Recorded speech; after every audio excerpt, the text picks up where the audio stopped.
Muito boa tarde a todos. Damos início a esta reunião no grupo de audiências. É a primeira reunião, estamos a retomar após este início de legislatura, portanto sejam bem-vindos. Dizer-vos que o grupo de audiências é um grupo que é representativo da Comissão de Saúde, portanto estão aqui representados vários grupos parlamentares. Eu chamo-me Ana Oliveira, sou coordenadora deste grupo, do grupo parlamentar do PSD. Como tiveram acesso, terão, a nível de tempos, 10 minutos iniciais, depois passaríamos a palavra aos deputados aqui presentes, com 5 minutos para cada intervenção, e depois, no final, devolvíamos a palavra à delegação para 10 minutos de algumas respostas que queiram dar e de algumas considerações finais. Portanto, daria início e passava a palavra à plataforma CIP Portugal, que também não referi o nome, que tem connosco a doutora Graça Mesquita e Alexandre Silva. Portanto, passaria-vos a palavra. Deixem-me começar por agradecer muito esta possibilidade de virmos apresentar a CIP Portugal à Assembleia da República e trazer as nossas preocupações em relação às questões da dor que nos unem todos nesta plataforma informal que se denomina Social Impact of Pain. É uma plataforma que faz parte de uma rede europeia de plataformas que juntam associações de doentes com associações profissionais. Eu represento a Sociedade Portuguesa de Esclerose Múltipla, que é uma associação de doentes, e a doutora Graça representa a APED, que é a Associação dos Profissionais do Estudo da Dor, e, portanto, esta é uma representação que eu diria perfeita de ambos os lados, não é, da problemática da dor. Portugal foi um dos pioneiros nesta área, em que ainda a problemática do tratamento da dor era incipiente, e Portugal de facto lançou as primeiras respostas que na altura inovadoras, mas eu deixaria depois essa parte para a doutora Graça contar melhor. Do ponto de vista dos doentes, aquilo que nós sentimos é que Portugal foi perdendo foi perdendo atenção a esta questão tão importante e que afeta tantos portugueses, como seja a problemática da dor crónica, e que não, per si, hoje já é reconhecida como uma doença autónoma, mas que Portugal ainda não a classifica dessa forma. E, portanto, uma das mensagens que nós trazíamos hoje aqui é a urgência da adoção da classificação de doenças proposta pela OMS, é a classificação de doenças 11, e que deveria já estar codificada no nosso SNS e, portanto, devia já estar codificada como entidade autónoma. Porque hoje, ou ainda hoje, a doença surge como uma complicação de outras patologias e não aparece como uma entidade própria.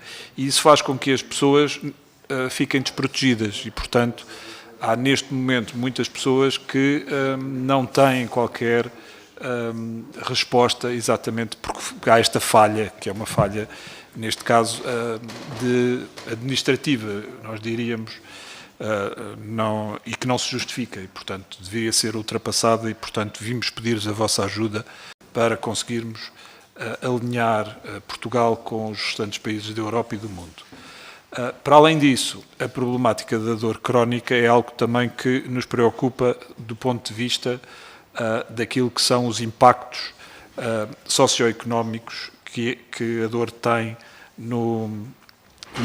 naquilo que são as nossas envolventes de vida. Por exemplo, a dor crónica ainda hoje não é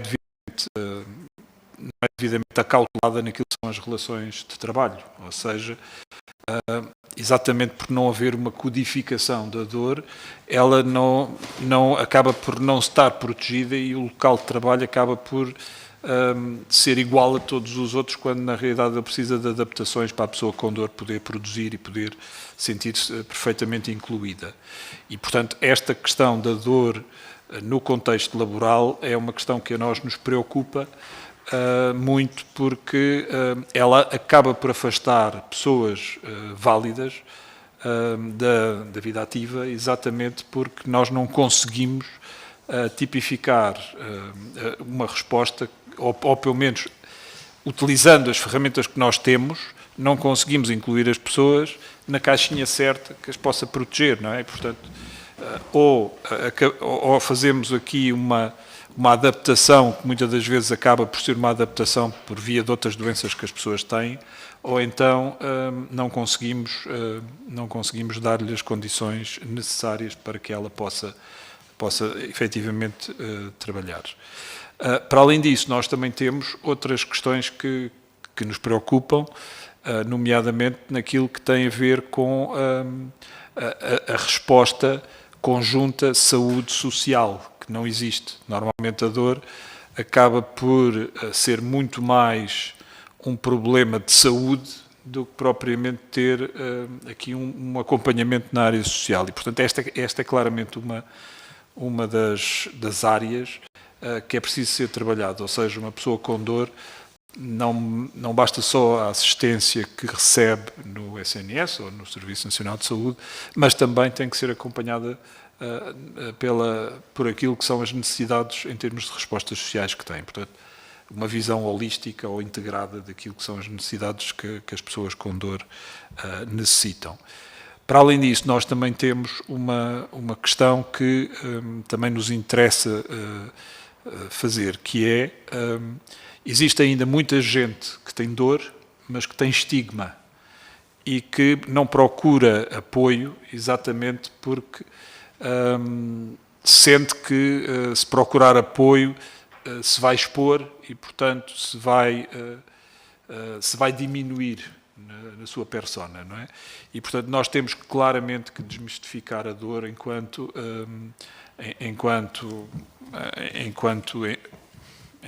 sintoma, basicamente, com que as pessoas vivem e fazer com que a dor seja entendida como algo que faz parte da vida das pessoas e que não lhes coloca nenhum rótulo de menos cidadão, não é?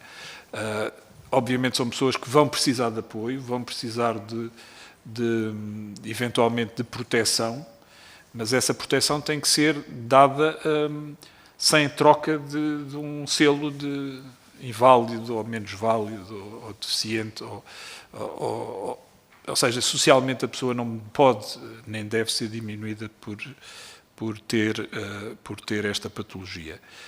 E, portanto, para a minha primeira intervenção era este o ponto que eu gostaria de colocar. Passava agora aqui à sua doutora, para que possa falar também das preocupações do lado... Desculpa. Esta plataforma, a CIP Portugal, vem, como disse o Alexandre, resulta um bocadinho daquilo que se faz a nível europeu da Pain Alliance, que é uma sociedade portanto, é formada por uma série de associações de doentes e pela uma sociedade europeia, que todos nós cabemos, países da Europa, nomeadamente a minha sociedade científica, cabe dentro dessa mesma sociedade, que é a Federação Europeia para a Dor, e este grupo de trabalho acaba por ter muita influência também junto do Parlamento Europeu, no sentido de desenvolvimento de políticas de saúde mais inclusivas, no sentido de podermos englobar a pessoa com dor. É importante nós percebermos que num estudo de 2011, cerca de 36,7% da população portuguesa reportava dor crónica. Significa que eram pessoas que sofriam vários episódios de dor durante mais que 3 meses. Num outro estudo feito pela Universidade Católica, em 2010, isto representava 2,5% do PIB. Ou seja, o peso da dor na nossa sociedade é muito importante. E a importância que nós estamos aqui a realçar e da necessidade de ter uma forma diferente de codificação, resulta disso mesmo, que se nós tivermos a codificação, nós podemos saber qual é o impacto, qual é o peso e podemos desenvolver políticas que se calhar são mais assertivas relativamente a esta problemática de dor. Não nos podemos nunca esquecer que destes 2,5% do PIB temos custos diretos que caem no Serviço Nacional de Saúde e depois tem outros custos indiretos que caem nas famílias e que caem depois na sociedade portuguesa, porque temos reformas antecipadas, temos baixas prolongadas e nós temos pessoas a perder o valor social. Eu sou médica, eu faço disto o meu dia-a-dia e aquilo que eu mais sinto é que a saúde, ou a falta dela, é uma armadilha para a pobreza. E nós atiramos imensa gente para a pobreza, nomeadamente as pessoas que sofrem de dor crónica. A principal causa de incapacidade no mundo, a terceira principal causa de incapacidade no mundo é a lombalgia. E, portanto, vejam o peso que isto tem e aquilo que pode ser aqui feito, reconhecendo e sabendo que numa família, quando há um membro que perde o seu valor social, atira toda esta família para a pobreza. E nós temos este ciclo de saúde, de emprego, que é preciso ser quebrado de alguma forma e eu acho que o ICD-11, ao catalogar a dor e uniformizar a sua classificação, que nos permite fazer uma série de trabalhos, que nos permite fazer estudos epidemiológicos e que nos permite comparar e ver para onde é que nós lançamos ou aplicamos os nossos dinheiros, que no fundo vêm dos impostos de todos nós. Portanto, temos este impacto social que é de veras importante, no emprego também. Precisamos de pensar que todas as pessoas não podem... Temos que pensar que a dor surge principalmente na população mais vulnerável, surge nos desempregados, surge nas pessoas menos qualificadas e, portanto, se nós não as tiramos deste ciclo, se não as requalificamos para fazer outro tipo de emprego, se não as vamos reintegrar num outro sítio, nós não estamos a conseguir tratar a dor, porque a dor que cai no hospital não é a dor que nós vamos conseguir, nós damos uma resposta, mas a resposta tem que ser de toda a sociedade, não é?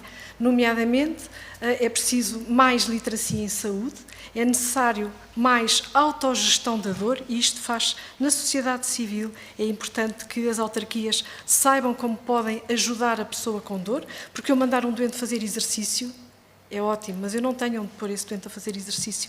Ele precisa de ir para uma piscina e não há como pagar essa piscina. E quando nós temos estes apoios da sociedade, em que as autarquias permitem, nós estamos a conseguir reabilitar e requalificar a pessoa com dor. Ou seja, os ambientes de trabalho devem ser mais inclusivos, a digitalização é super importante, nós precisamos de digitalizar mais uma série de ferramentas que podemos ter ao nosso alcance e que elas comuniquem umas com as outras, isso poupava trabalho e poupava recursos. Temos que pensar que as pessoas que estão em locais mais afastados não têm o mesmo acesso a cuidados de saúde que têm os outros que têm nas grandes cidades e, portanto, a acessibilidade também deve aqui ser um pouco agilizada e temos que pensar como é que nós fazemos, nós não podemos oferecer tudo a todos, há quem tenha necessidades maiores, há quem tenha necessidades menores e nós temos que ir ao encontro daquilo que é preciso para cada uma das pessoas, não é?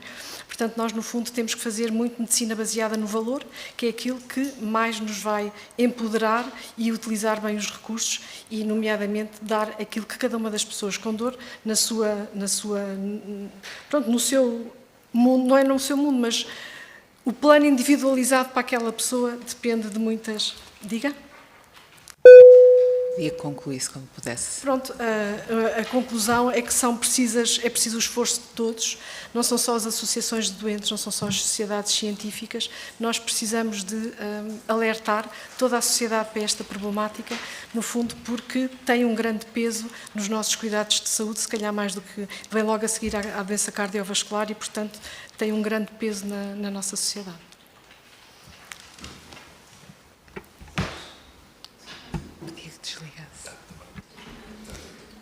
Peço desculpa desta logística, mas também tem a ver com gravação e... esta sala, quando chegámos, percebemos que o relógio não estava a funcionar, mas estávamos aqui mais ou menos a controlar, não querendo menosprezar o vosso tema, que é de enorme relevância, e acho que todos nós nos identificamos de alguma forma com todas estas questões que já abordaram no início, mas passaria a palavra aos grupos parlamentares, que poderão depois complementar com mais informação para todos. Passava agora ao grupo parlamentar do PST, com a senhora deputada Andreia Bernardo. Por favor. Muito boa tarde, muito obrigada, Sr. Presidente. Começo por cumprimentar a plataforma CIP, nas pessoas do Dr. Alexandre e também da Dra. Graça Mesquita, e agradecer também a vossa presença, como também a vossa partilha tão clara e fundamental nesta reflexão do tema que hoje aqui trouxeram, que acima de tudo é dor crónica, não só no mundo, mas também, acima de tudo, em Portugal e nos portugueses. E quero, em nome do Grupo Parlamentar do PSD, saudar o trabalho desenvolvido pela CIP e pelas associações que integram, que é bastante importante o esforço que vocês fazem e que trazem esta comissão. Até o documento que já partilharam connosco evidencia a forma científica, alguns dados que é importante o Grupo Parlamentar do PSD ter também, como também a voz dos doentes, e hoje já partilharam aqui algumas dessas informações. E a dor crónica é, como sabemos, um problema de saúde pública de grande magnitude, como também já referiram, afeta mais de 1/3 da população adulta em portuguesa, com particular incidência, nos estudos que também tivemos a analisar, mulheres e idosos. E também tem repercussões diretas não só na saúde, mas também na economia, no emprego, na qualidade de vida dos portugueses. Estima-se que representa, e como falámos hoje já aqui bem do PIB, custos superiores a 4,5 milhões de euros, dos quais a maioria decorre de uma perda da produtividade, não só na qualidade de vida, mas também na atividade laboral, como hoje aqui abordámos. E estes números não só demonstram que estamos perante um problema não só de saúde, mas acima de tudo social e económico. São várias áreas que estão interligadas, daí que esta questão não só é uma preocupação até da Comissão da Saúde, mas também tem interligações com outras áreas da sociedade civil.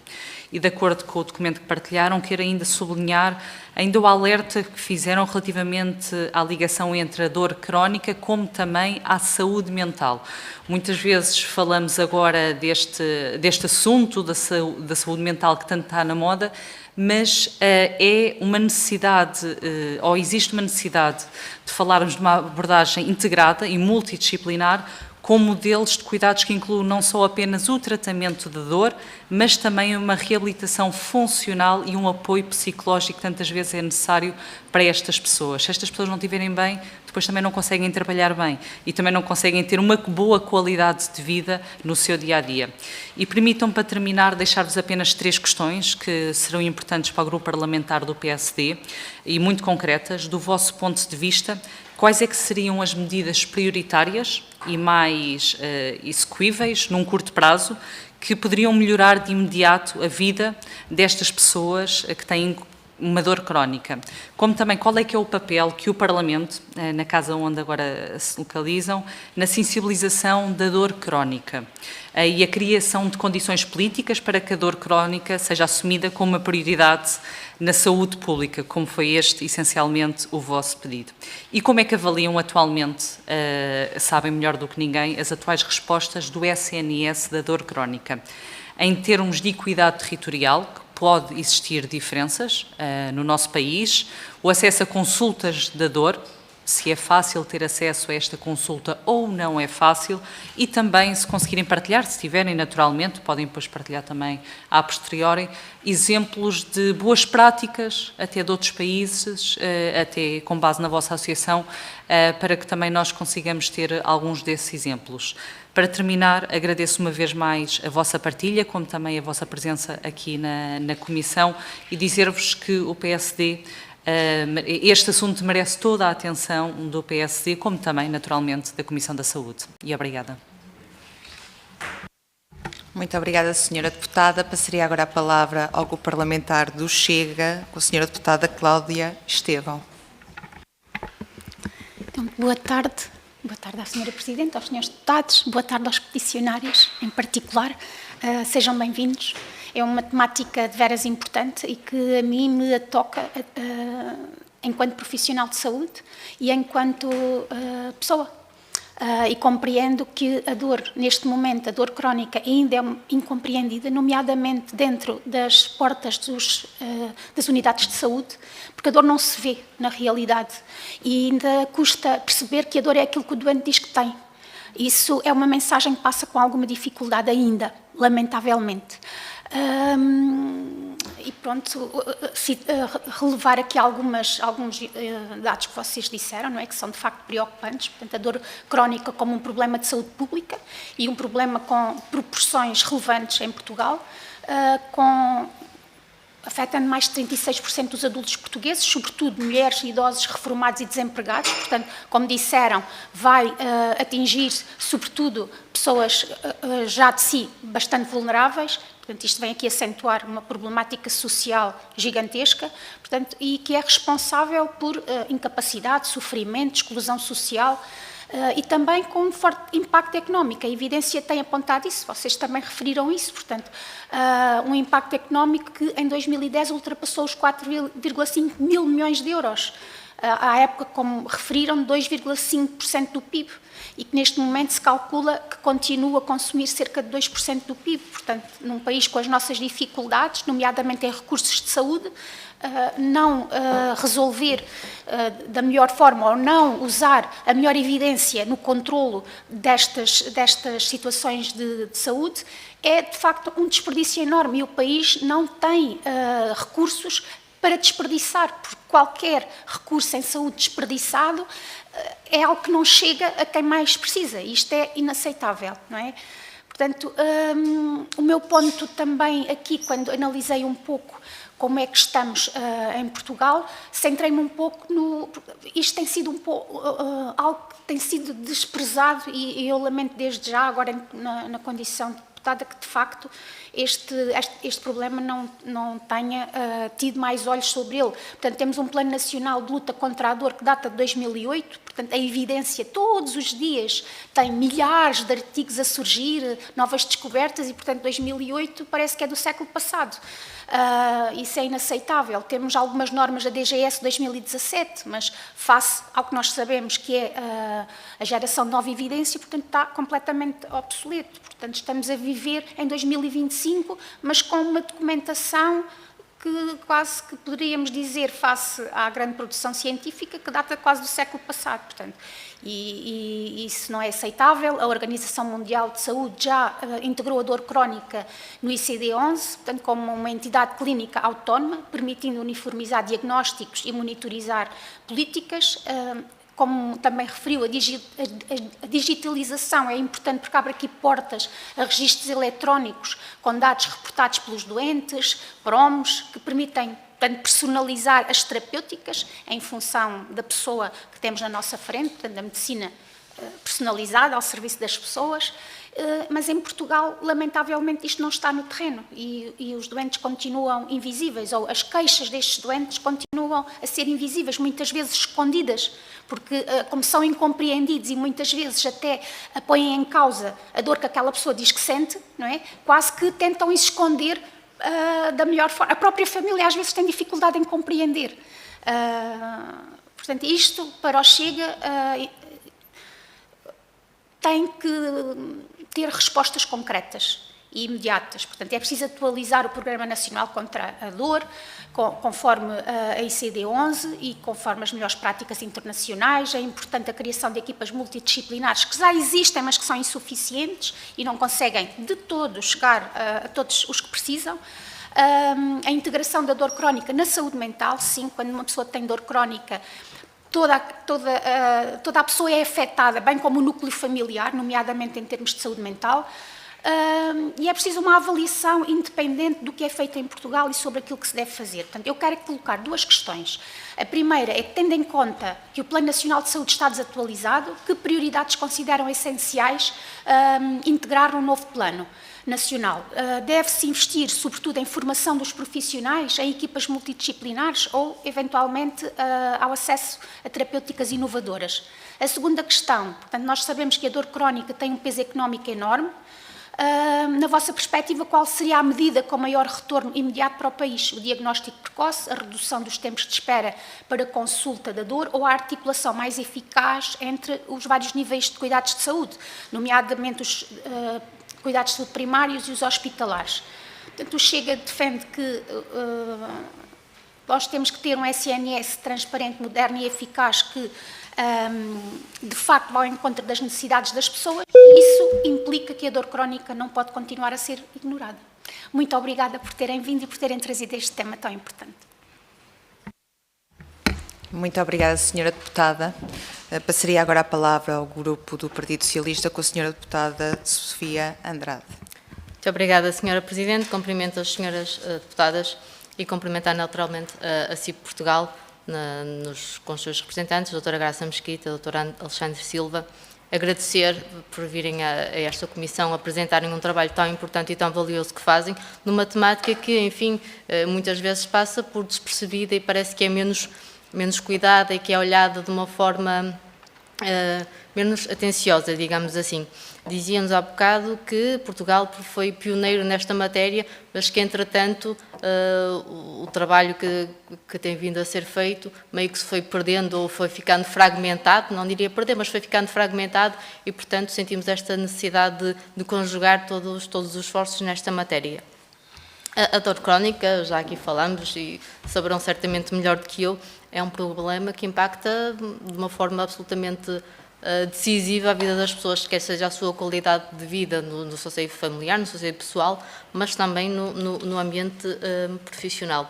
E desde logo há aqui uma dificuldade que também nos foi apresentada na reflexão que nos entregaram, que passa pelo diagnóstico, que tantas vezes é difícil de conseguirmos concretizar este diagnóstico.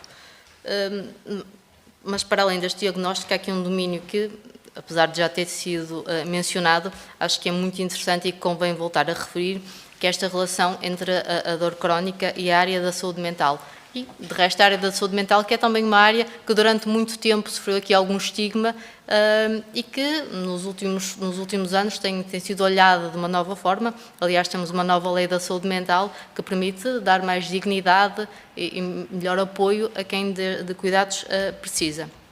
E porque nós sabemos que associado à dor crónica, não é? Temos quadros clínicos de ansiedade e de depressão e que estes domínios precisam de ser também trabalhados. E, desde logo, uma das medidas que já vinha de trás sendo implementada e que este Governo, enfim, prevê dar continuidade, é a inclusão de psicólogos nos cuidados de saúde primária. Ou seja, tem sido feito este esforço de aumentar o número de profissionais para que haja aqui uma resposta de primeira linha e pergunto-lhes também, apesar destas disparidades de território, se efetivamente estas equipas multidisciplinares representam um ganho efetivo para quem de cuidados precisa. Depois mencionam também muitas vezes na reflexão que nos entregaram as questões da digitalização. Nós sabemos que a digitalização é absolutamente fundamental nos dias em que vivemos e é determinante, aliás, para a inovação e a investigação clínica, mas perceber também de que forma é que esta digitalização pode ser um ganho e pode trazer ferramentas que se revertam em ganhos para a saúde das pessoas que padecem da dor crónica. E depois falamos também que a dor crónica, já nos aqui disseram, e temos plena consciência disso, que tem vários efeitos, nomeadamente a nível económico, até porque quem dela padece tem perda de produtividade, temos muitas situações de reformas antecipadas, perdas de dias de trabalho. Olha, e neste domínio parece que há aqui quase que uma ausência de uma resposta estruturada que precisamos conjugar e, aliás, o relatório que nos apresentaram também apresenta bem esta realidade. Esta questão é tão mais importante numa altura em que estas questões da lei laboral estão a ser novamente trabalhadas e estão a ser novamente discutidas e temos a agenda do trabalho digno novamente em cima da mesa. E, portanto, perguntava de uma forma geral que contributos é que consideram importantes que pudessem ser incluídos nesta agenda do trabalho digno, ainda que o Partido Socialista tenha uma visão bastante diferente do Governo nesta matéria. Defendemos, contrariamente àquilo que se prepara para acontecer, defendemos que devem haver mais direitos, cada vez mais nos trabalhadores e não nos patrões, e, portanto, todas estas questões irão impactar certamente a forma como estas pessoas se inserem no mercado de trabalho. Depois dizer também que nós sabemos que a CIP está a preparar um inquérito de base populacional que está a ser feito para que possamos ter um diagnóstico daquela que é a realidade do nosso país, e perguntava-lhe em que ponto de situação está este diagnóstico. Na vossa intervenção falaram de uma questão também muito importante que se prende com a literacia da saúde, que julgo que é demasiado importante. Pergunto de que forma é que estão a desenvolver este trabalho, com campanhas de publicidade, com programas educativos, se existe algum tipo de articulação com as autarquias, porque as autarquias acho que aqui representam mesmo um fator muito importante. Eu posso dar o meu exemplo, sou de Santo Tirso, e nós no meu município temos um plano municipal de saúde que atende à nossa realidade local, e depois temos um conjunto de respostas para disponibilizar à população com base num diagnóstico que fizemos. E certamente esta articulação com os municípios para este tipo de questões seria também muito importante. E quando falamos em literacia, não só para que as pessoas percebam de que forma é que se devem comportar ou pedir ajuda ou se posicionar no meio desta problemática que é a dor crónica, temos o reverso, que é também um problema, poderá ser um problema, que é ao nível da prescrição, de uma prescrição segura, tentando aqui equilibrar aquilo que é o alívio da dor com o risco da dependência. E, portanto, que trabalho tem sido feito, que diagnóstico é que nos podem fazer a este respeito, com esta falta de literacia, se consideram que há aqui um risco acrescido de dependência à luz dos dados que temos atualmente. Reitero os meus cumprimentos e continuação de um excelente trabalho que estão a desenvolver. Muito obrigada. Muito obrigada, Sra. Deputada. Passaria de imediato aos representantes do CIP para responderem a algumas questões. Eu vou começar e terminar logo, porque há uma parte muito importante que a doutora Graça, com certeza, vos irá transmitir, que é a parte do mundo real, portanto, do mundo do dia-a-dia, daquilo que os profissionais sentem naquilo que é o dia-a-dia do relato das pessoas com dor e do tratamento das pessoas com dor. Eu vou-me centrar nas questões da literacia e vou-me também centrar nas questões do trabalho digno, que foi um dos temas que aqui foi referido e que me parece são fundamentais. Primeiro aspecto, a questão da literacia em saúde. Literacia em saúde é algo que nós estamos neste momento a começar a ganhar momentum. O que acontece é que as associações não têm quaisquer recursos, a não ser os seus recursos endógenos, para fazer este esforço. E, portanto, nós precisamos de que haja uma linha de financiamento que possa ajudar as associações, de facto, a ir para o terreno e a criar condições para que a literacia em saúde seja algo claro e disponível naquilo que são as nossas, na nossa perspectiva. Isto porquê?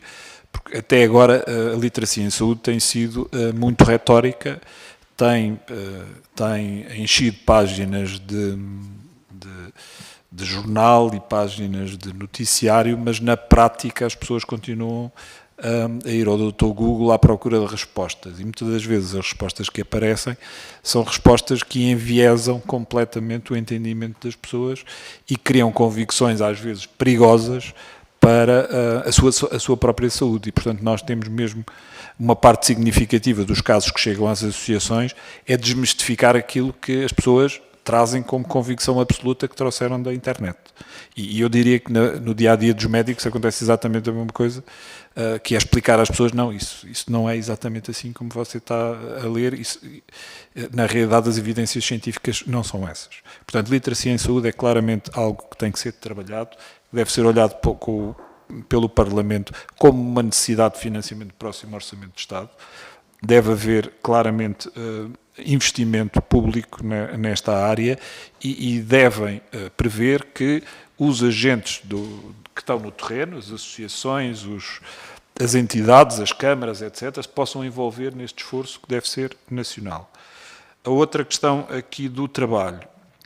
Aquilo que nos parece é que a lei do trabalho tem que permitir que todos trabalhem. Ou seja, o princípio do design universal deve também entrar no tecido da legislação laboral. Ou seja, não podemos de maneira nenhuma criar constrangimentos que afastem as pessoas do trabalho. Por exemplo, uma pessoa com dor crónica necessariamente não pode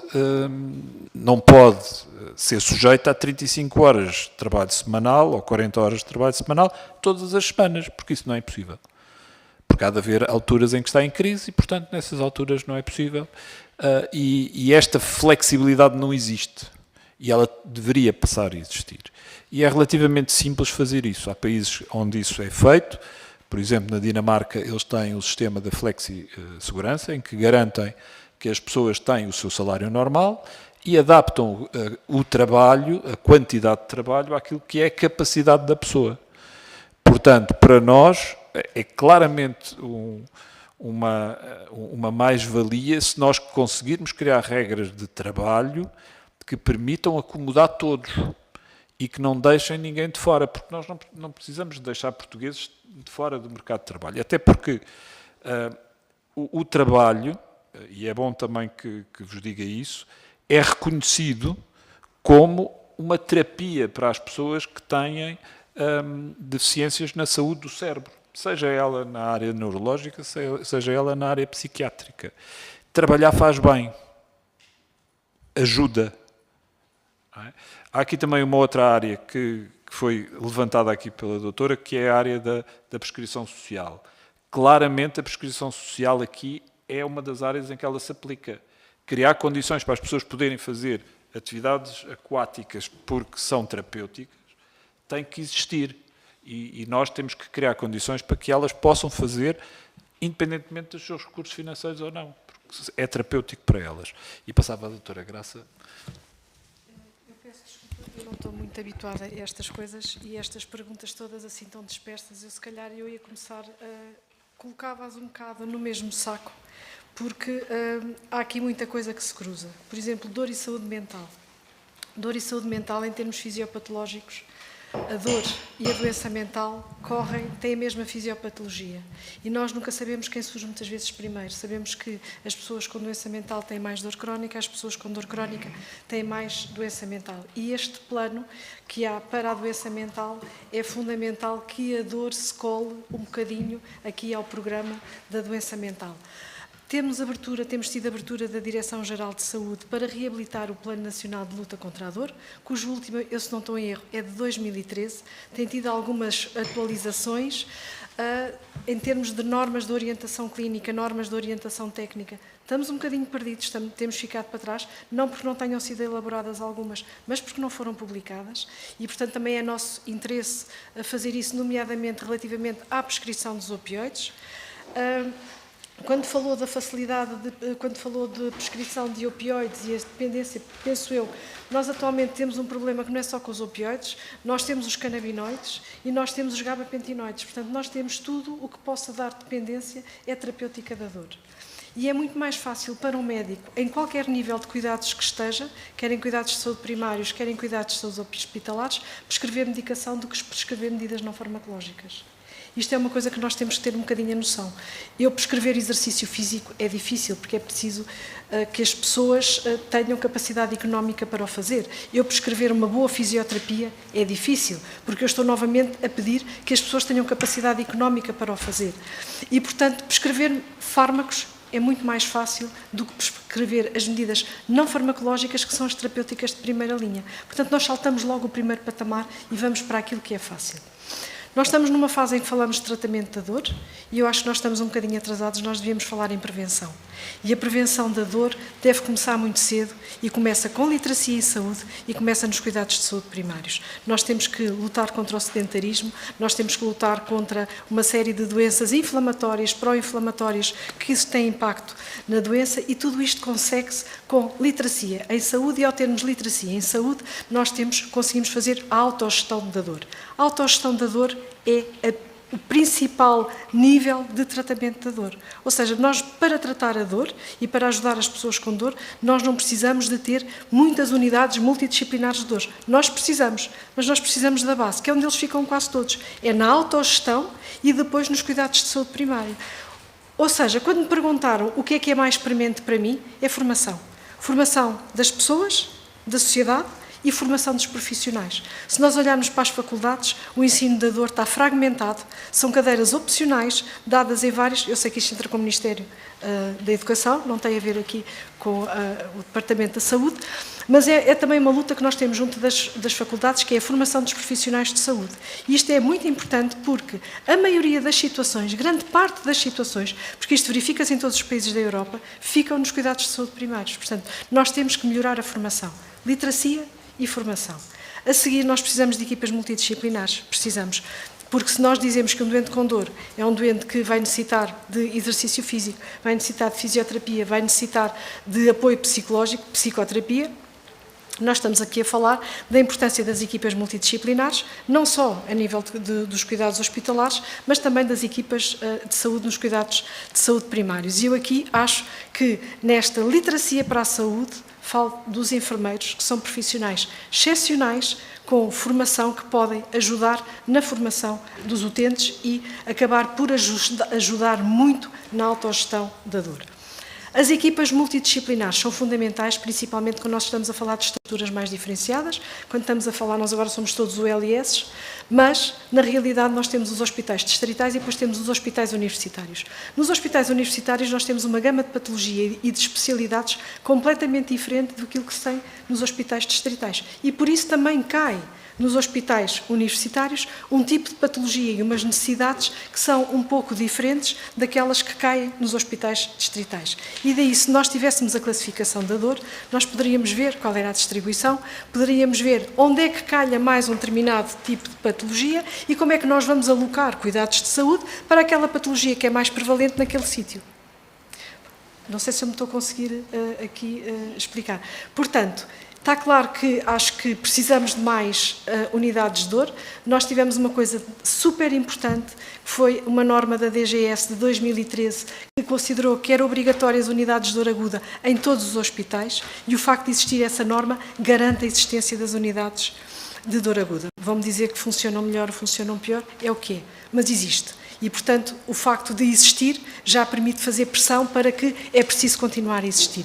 E a dor necessita dessa mesma norma, precisa desta norma, de uma norma da DGS que diga que as equipas multidisciplinares, multiprofissionais, a funcionar de uma forma interdisciplinar, são fundamentais em todas as unidades hospitalares. Isso é um garante de acesso, portanto, os doentes terem uma equidade de acesso, quer estejam em Bragança, quer estejam em Lisboa. A rede de referenciação é outra coisa que eu considero importante. Lá está, porque nem todas as unidades precisam de ter os mesmos meios. Se eu estou num hospital universitário onde eu tenho neurocirurgia, eu posso oferecer um determinado tipo de terapêuticas, em que um hospital distrital que não tem neurocirurgia não vai oferecer esse mesmo tipo de terapêuticas. Portanto, aqui há uma necessidade de haver uma rede de referenciação e uma estratificação de cuidados. O que é que nós precisamos para que isso aconteça?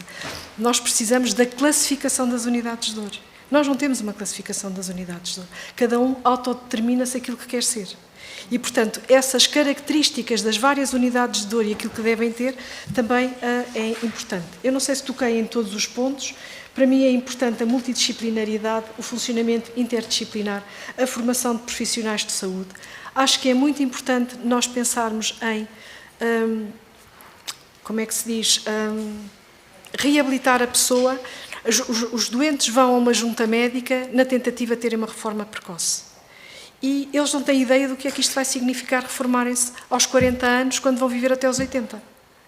E, portanto, nós termos aqui a possibilidade de um doente que não tem capacidade de fazer um determinado trabalho ser requalificado, ou seja, acho que aqui era importante o Instituto de Emprego e Formação Profissional, as políticas sociais, aqui os assistentes sociais estarem mais envolvidos no tratamento destes doentes. Eu não sei se consegui aqui tocar nos pontos que me foram pedindo. Medidas mais prementes, eu acho que se calhar nós precisamos de começar pela base, aumentar a literacia, aumentar a formação e depois garantir que todos vão ter unidades que não têm que ter todos o mesmo nível, que não têm que ter todas as mesmas características, mas que se possam articular entre elas, de forma que haja um percurso assistencial integrado do doente com dor entre as várias unidades hospitalares, não é?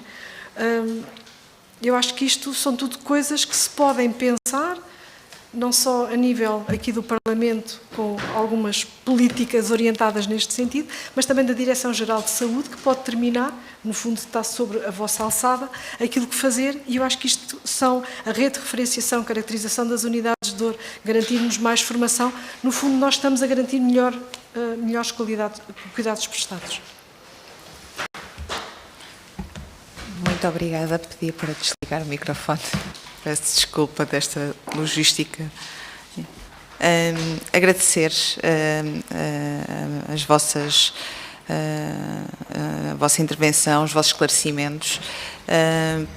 Dizer também que isto não é apenas aqui uma hora que vai limitar aquilo que podemos trabalhar sobre o assunto, portanto solicitava, se acharem útil, enviarem mais informações para a Comissão de Saúde, que possa ser pertinente para os senhores deputados avaliarem melhor esta matéria, sugeria essa opção e por isso agradecer mais uma vez, agradecer aos senhores deputados, agradecer à doutora Graça Mesquita e ao doutor Alexandre Silva pela vossa presença e dou por terminada a sessão.